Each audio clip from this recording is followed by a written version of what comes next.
காஞ்சி மகா சுவாமிகள் அருளிய தெய்வத்தின் குரல் பாகம் 3 பகுதி 304.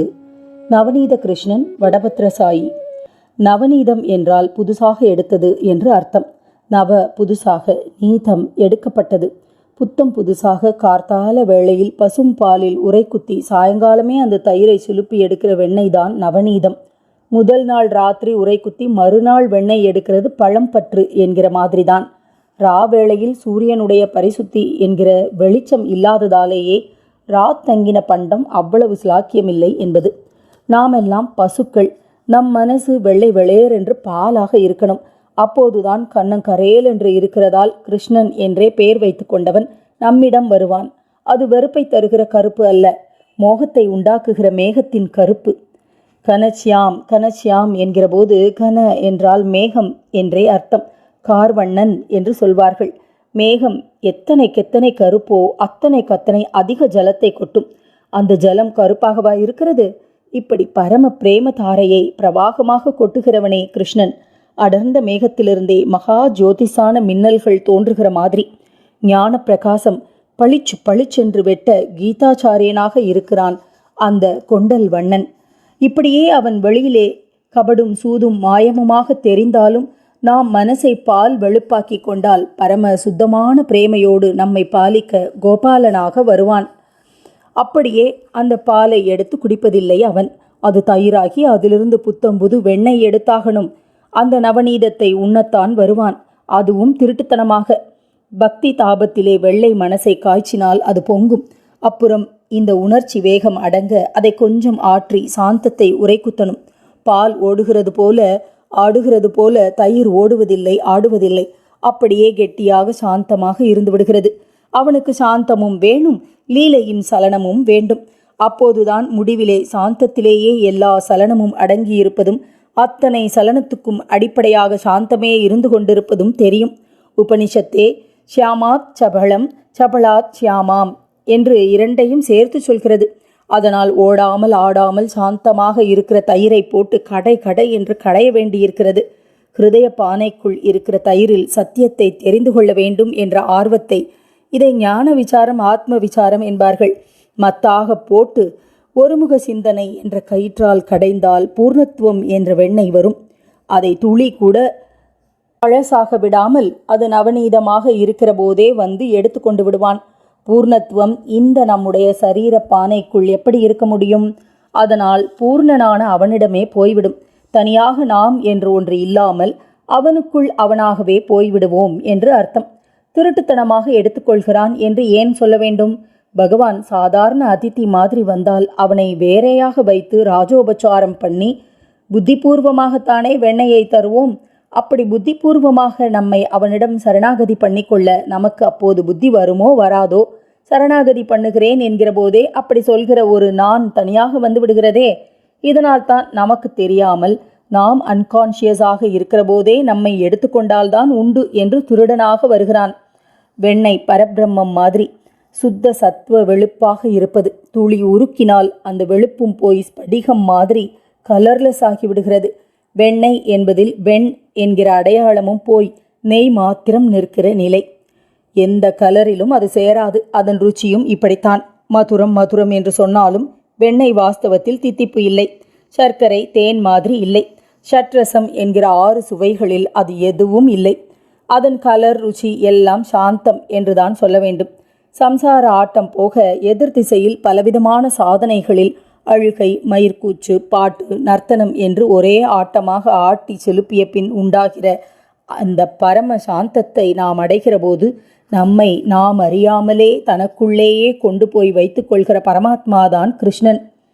வெண்ணெய் ஜலத்தில் இருந்து கொண்டே அதில் ஒட்டாமல் இருக்கிற மாதிரி பால் ஜலத்தோடு அப்படியே கலந்துவிடும். அப்படி இல்லாமல் வெண்ணெய் தனியாக மிதக்கிறதே, அந்த மாதிரி நாம் லோகத்தில் இருந்து கொண்டே அதில் ஒட்டாமல் இருந்தால் நம்மை அவன் எடுத்து அப்படியே முழுங்கி தனக்குள் வைத்து கொண்டு விடுவான். ஆக நம் உள்ளம்தான் அவனுக்கு வேண்டிய வெண்ணெய். நவநீத சோர் சித்த சோர் என்று 2 விதமாயும் அவனையே சொல்வதால் என்ன ஏற்படுகிறது?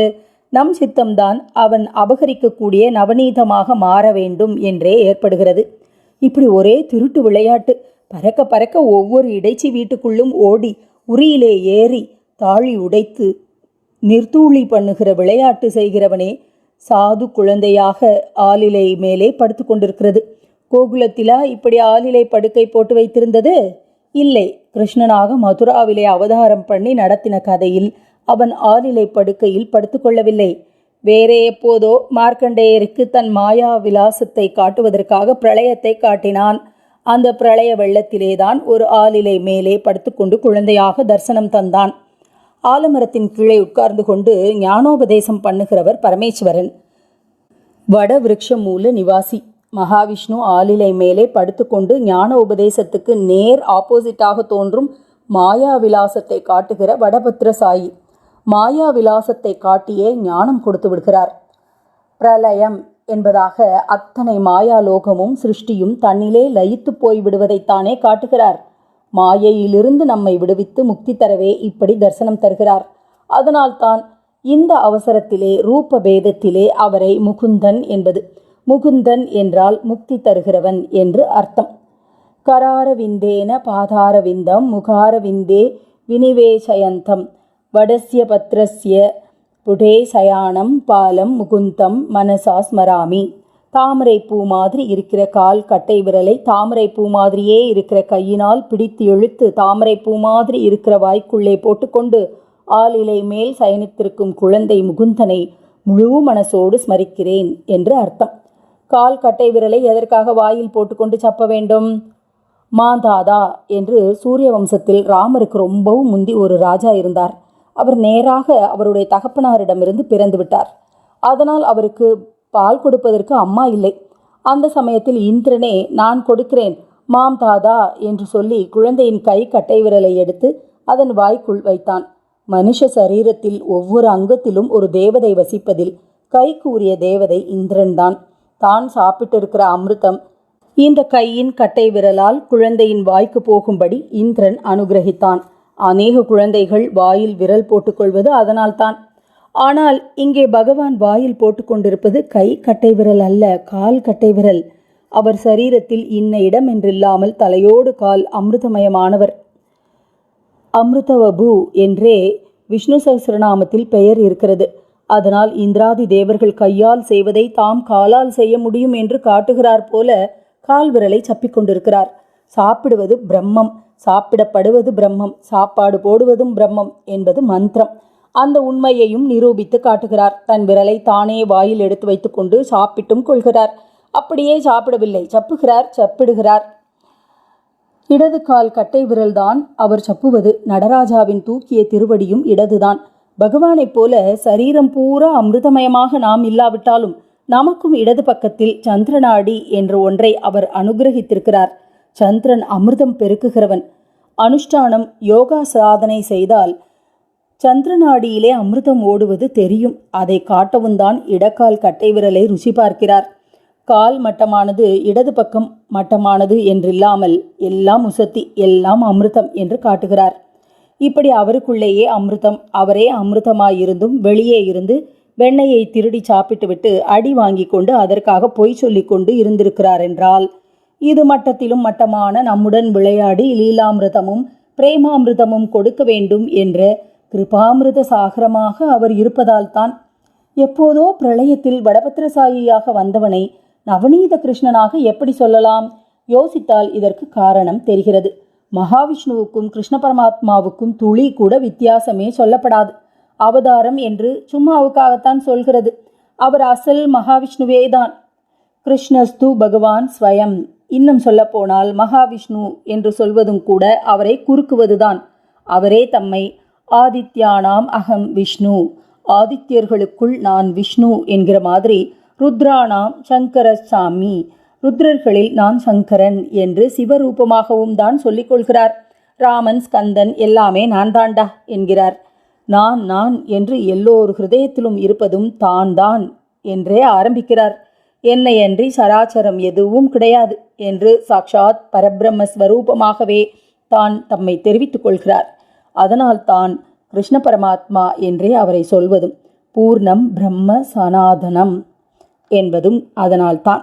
ஆகையால் பாலரூபத்திலே வந்து மனசை கொள்ளை கொள்வது முக்கியமாக கிருஷ்ணருடைய காரியமாயிருப்பதால் இப்படி பச்சை குழந்தையாய் அவர் பச்சை இலை மேலே மனமோகனமாக மிதக்கிற போது அவரை கிருஷ்ணனாகவே நினைக்கிறோம். அமிர்தத்தை உண்டு காட்டுவதாலேயே நமக்குள்ளே அவர் அமிர்தத்தை ஊட்டி விடுவதால் நாம் சாவிலிருந்து விடுபட்டு அமரத்தன்மை பெறுகிறோம். அதனாலேயே அவரை இந்த ரூபத்தில் அமரமான முக்தி நிலையை தரும் முகுந்தனாக சொல்வது. இந்த முகுந்த நாமாவும் முக்கியமாக கிருஷ்ணனுக்குத்தான் உண்டு. பீஷ்ம முக்தி பிரதாயகாய நமஹா என்று அவருக்கு அஷ்டோத்திர சதத்தில் அர்ச்சனை பண்ணுகிறோம். ராமர் கூடத்தான் ஜடாயுவுக்கு மோட்சம் தந்தார். ஆனாலும் முகுந்தன் என்றாலே கிருஷ்ணன் என்று ஏன் ஆக வேண்டும்? ஏன் அப்படி என்றால், கிருஷ்ண பரமாத்மாதான் அதிபால்யத்திலே அவரை மனசறிந்து கொல்லணும் என்று வந்த பூதனை, அப்புறம் கடைசியிலே அவருடைய அவதார காரியம் பூர்த்தியான முடிவு கட்டத்திலே அவர் மேலே அரியாத்தனத்தால் அம்பு போட்டு அவர் சரீர யாத்திரையை முடிக்கும்படி பண்ணின ஜரா என்கிற வேடன், இரண்டுக்கும் நடுவிலே அவரை பொது சபையில் வாயில் வந்தபடியெல்லாம் தூஷித்த சிசுபாலன் ஆகியவர்களுக்கும் கூட முக்தி அளித்த பரம கிருபாமூர்த்தி. ஒரு அவசரத்திலே வெண்ணெய் தின்கிறார். மிருகவர்க்கத்திலே மிக உயர்ந்த பசு தருகிற பால் காய்ந்து தயிராகி அப்புறமும் கனிந்து முதிர்ந்து கடைசியில் நவநீதமாகிறது. இதை ஆகாரம் பண்ணுகிறார். ஆகாரம் மாதிரியே சயனமும் ஒரு ஆதார தேவை. இவற்றை அசனம் சயனம் என்பார்கள். அசனம் நவநீதம், சயனம் ஆலிலை. இப்போதும் அசனத்தை விடாமல் கால் கட்டை விரலை ருச்சி பார்க்கிறான். மிருகவர்க்கத்தில் பசு போல தாவர வர்க்கத்தில் ஆள் உயர்ந்தது. ஞக்ரோதம் என்பதும் வடவிருட்சம் என்பது போல அதற்கு பெயர். சகசிரநாமத்தில் ஞக்ரோதன் என்பது மகாவிஷ்ணுவின் பெயராக வருகிறது. கயாசிராத்தம் என்று முக்கியமாக சொல்லி அக்ஷயவடம் என்று ஆலமரத்துக்கு கீழே பிண்டம் போடுவதையே விசேஷித்திருக்கிறது. இது கர்மகாண்டம். மௌனத்தினால் ஆத்மாவை அனுபவிக்கும்படி அனுகிரகிக்கின்ற தட்சிணாமூர்த்தியும் அந்த மரத்தின் கீழே தான் இருக்கிறார். இது ஞான காண்டம். இப்படி ஆள் இரண்டிலும் முக்கியமுள்ளதாய் இருக்கிறது. கர்மா எத்தனை உசத்தியானாலும் மாயா சம்பந்தமானது. அதனால் தான் மார்க்கண்டேயருக்கு மாயா தர்சனமும் பண்ணுவித்து பரம ஞானத்தையும் கொடுக்கிற போது பகவான் இரண்டுக்கும் பொதுவான வடவிருட்சத்தின் பத்திரத்திலே வந்து படுத்து கொண்டார். ஆதிசேஷனின் மேலே லக்ஷ்மி நாயகனாக பிரம்மாவின் பிதாவாக சயனிப்பவர் ஆலிலை மேல் பாலனைப் போல வந்தார். பசுவின் முதிர்ந்த சாரத்தை இவனுடைய ஆகாரம் என வெண்ணெய் காட்டுகிறதென்றால் ஆலவிருட்சத்தின் ஆரம்பஸ்தானத்தை இலை காட்டுகிறது. முதலில் இலை, அப்புறம்தான் பூப்பது, காய்ப்பது, பழுப்பது எல்லாம். சாரசாரமாக முதிர்ந்த நவநீதத்திலிருந்து இளசான வடபத்திரம் வரை எல்லாம் அவருடைய ரேஞ்சில் இருப்பவைதான். தான் நிறைந்திராத லெவலே இல்லை என்று காட்டுகிறார். ஆலிலைக்கு ஒரு விசேஷம் உண்டு. அதிலே ஜீவசாரம் ரொம்ப அதிகம். அதனால்தான் அது எத்தனை வாடினாலும் மற்ற இலைகள் மாதிரி வற்றி போய் நொறுங்குவதில்லை. சருகாகிற போது கூட மெத்தென்றே இருக்கும். அதனாலேயே பகவான் குழந்தையாக வருகிற போது அதி சொகுசாக உள்ள தனக்கு மெத்தையாக அதை சூஸ் பண்ணி கொண்டிருக்கிறான். மரத்திலிருந்து வாடி உதிர்ந்த ஒரு ஆள் இலையின் மேல் கொஞ்சம் ஜலத்தை தெளித்தால் போதும், மறுபடி அது பசுமை பெற்று விடுவதை பார்க்கலாம். அவன் எப்போதும் வாடாத வதங்காத ஆத்மா. பிரணவம் என்றாலும் எப்பவும் நவம், சாப்பிடுவதும் நவநீதம். பகவான் ஜரா மரணம் கடக்க பண்ணி எப்பவும் யவனமாக வைத்திருக்கும் அமிர்த நிலையை கட்டை விரலை சப்பி காட்டுவதால் மாத்திரமின்றி சூக்ஷ்மமாய் இந்த வடபத்திர சயனத்தாலேயே சூக்ஷிப்பித்து விடுகிறான். வடவிருட்ச மூலத்தில் உட்கார்ந்திருக்கும் தட்சிணாமூர்த்தியின் மாறாத யவ்வனமும் அஜர அமரத்தன்மையை காட்டுவதுதான். அதைவிட இளைய குழந்தையாகவே ஆலங்கொழுந்தை போலவே தானும் கொழுந்து பிராயமாக ஆயர்தம் கொழுந்தே என்று தொண்டரடி பொடியாழ்வாரால் பாடப்பட்டவன் இருக்கிறான். வேர் ஆடாமல் அசையாமல் இருப்பது போல் விருக்ஷ இவ ஸ்தப்த என்று ஸ்ருதி சொன்னபடி ஞான காம்பீரியத்தோடு தட்சிணாமூர்த்தி இருக்கிறார். இவனோ ஒரு இலை கொஞ்சம் காற்றானால் கூட சலசல என்று ஆடுகிறது போல ஒரே விளையாட்டாய் விளையாடி கொண்டு பிரேம சௌகுமாரியத்தோடு இருக்கிறான்.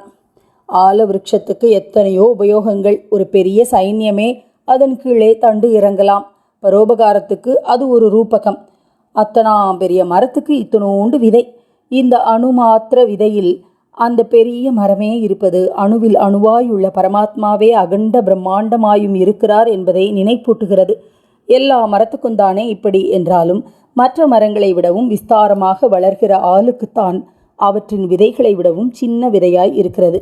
மற்ற மரம் போல ஆளுக்கு எவரும் விதை ஊன்றுவதில்லை. அதுவாகவே எப்படியோ முளைத்து கொள்கிறது. இது ஈஸ்வரன் ஸ்வயம்பு தான் தோன்றி என்ற தத்துவ விளக்கமாய் இருக்கிறது.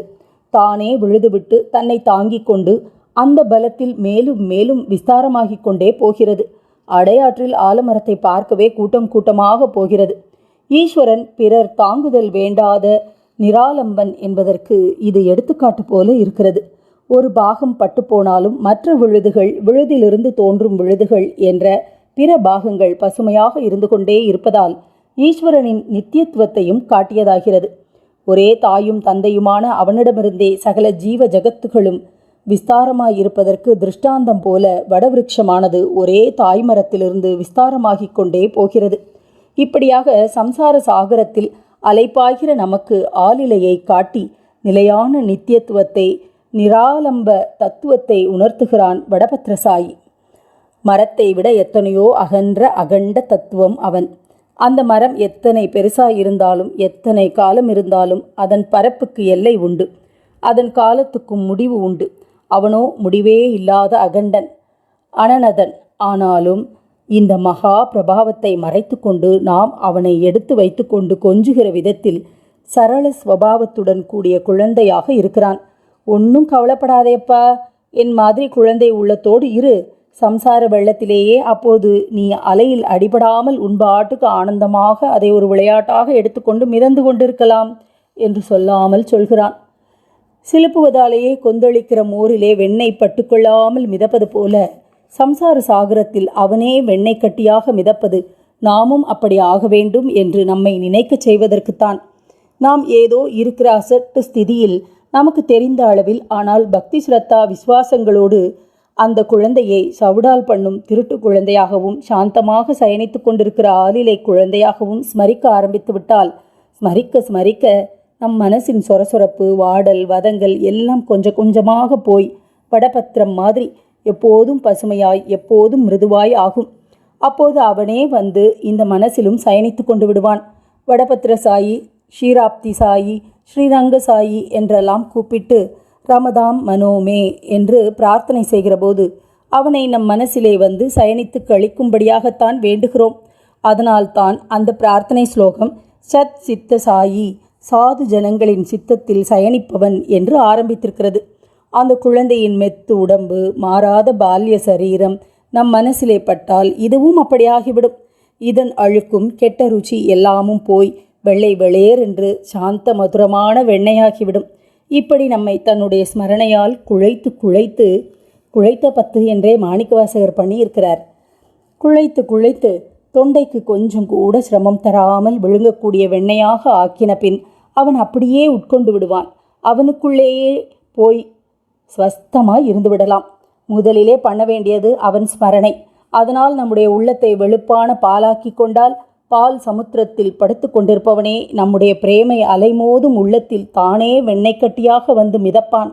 அப்புறம் நம்மையும் வெண்ணையாக்கி தனக்குள் வைத்து கொண்டு விடுவான்.